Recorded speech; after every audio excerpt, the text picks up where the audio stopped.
Este é um vídeo que eu não gostaria de fazer.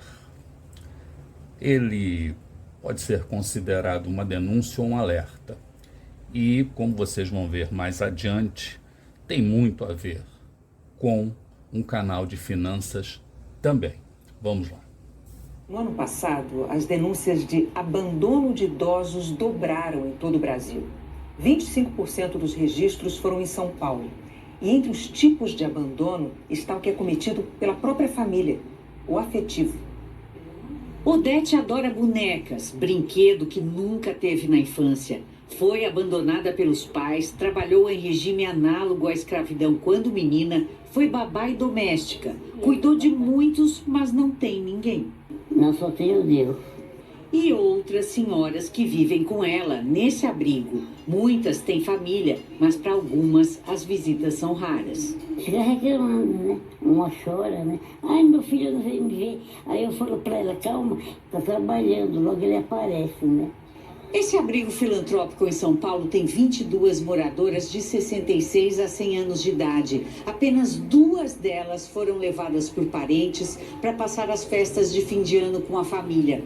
A instituição existe há 40 anos. É testemunha de conflitos e traumas nunca resolvidos, de problemas sociais, psiquiátricos e financeiros, ou do abandono puro e simples de quem envelheceu. Seja num lar como esse, na própria casa, num hospital, deixar o idoso à própria sorte, sem amparo, atenção e cuidado, pode ser caracterizado como crime. As denúncias de abandono de idosos dobraram no ano passado.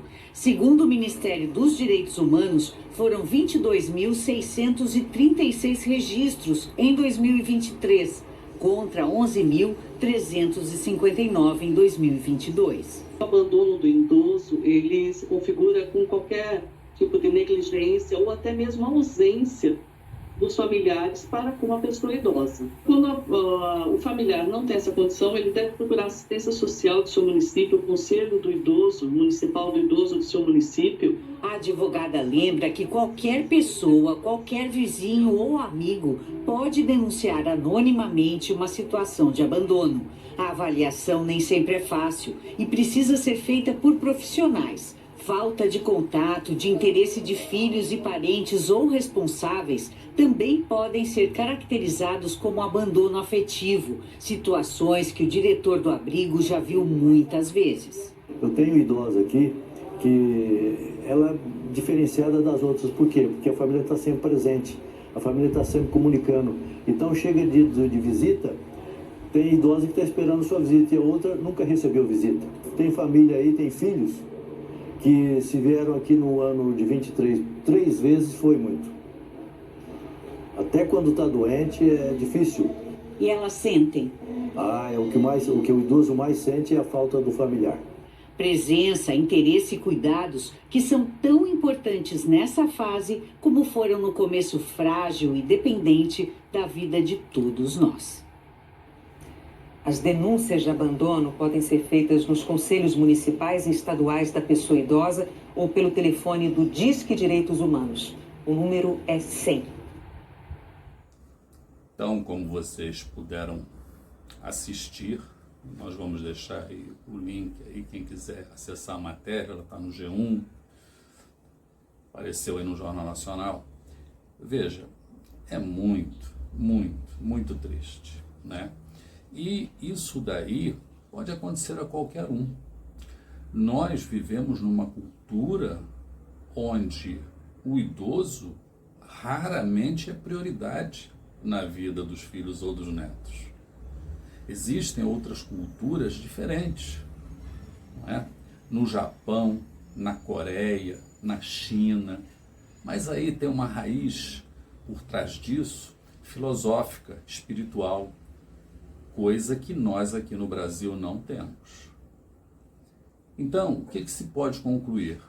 São 3 as hipóteses que levam um idoso a uma casa de repouso ou a um asilo.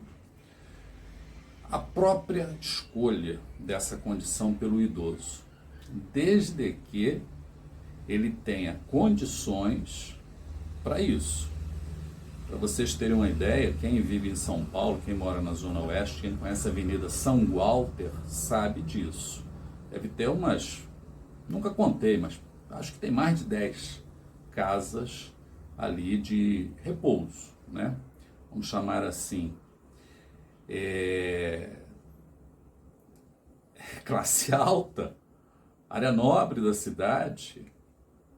Existem possibilidades de um idoso permanecer numa daquelas casas, existe uma possibilidade de custar até 25 mil por mês. 25 mil por mês. Então, tudo que você puder imaginar de recurso à disposição do bem-estar e do conforto do idoso, está ali. Mas quantas pessoas podem, quantas dispõem de um valor desse?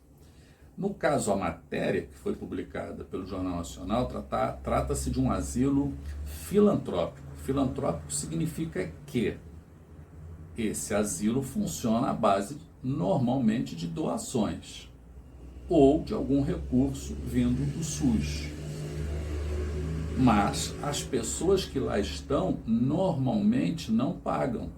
Por quê? Porque ou não têm recursos, ou quando pagam, a sua renda ela é baixa. Se for uma renda oriunda do INSS, possivelmente é um salário mínimo, que na maioria das vezes não cobre os custos do que ali é oferecido em matéria de profissionais de saúde, não é? Um geriatra, um nutrólogo, um assistente social. Então, essa é a primeira, não é? A primeira questão, a pessoa pode decidir que quer ir para um asilo, ok? A segunda é quando não tem alternativa, ela vai ter que ir para um asilo ou para a rua. Por quê? Ou não tem parentes, ou os parentes não podem cuidar, ou não querem cuidar, embora no artigo 229 da Constituição Federal do Brasil, está lá, artigo 229, os filhos têm que cuidar dos pais quando esses não têm condição de se cuidar. Mas, não é? A outra situação, não é?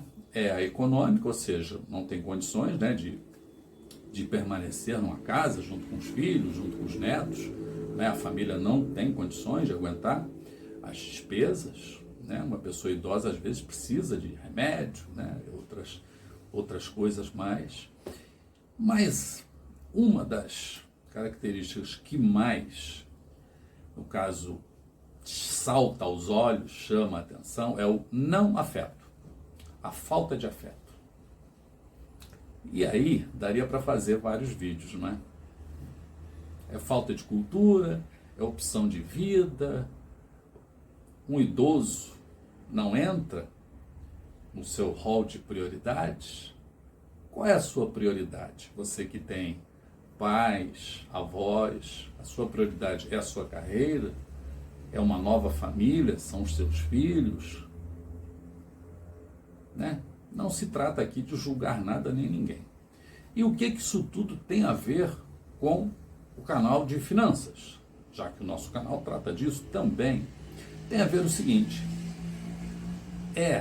enquanto condição ativa, enquanto temos renda ativa, enquanto trabalhamos, juntar algum recurso para, de uma maneira melhor, lá na frente, quando não possamos mais trabalhar, tenhamos uma renda que nos permita viver com mais dignidade. Isso de um lado. Do outro lado, não é?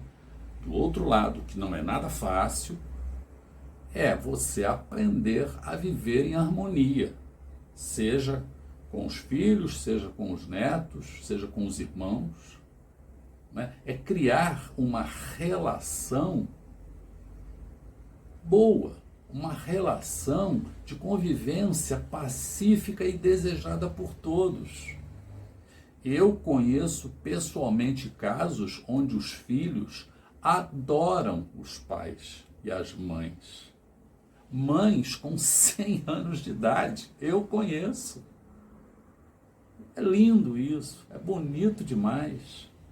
Agora, infelizmente, existem essas situações aí que foram retratadas na matéria.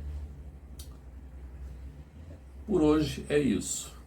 Confesso que não é o que eu gostaria de falar nos vídeos, mas é um alerta, não é?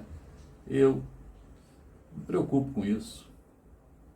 Eu tenho 66 anos. Por quanto tempo eu poderei ser independente?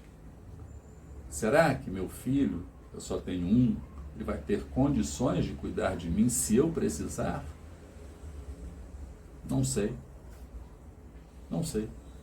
Não é? Então, por hoje é só. Muito obrigado por assistir e que Deus, na sua infinita bondade, abençoe a todas, abençoe a todos e que no próximo vídeo tenhamos um assunto menos... Que palavra eu poderia usar, né?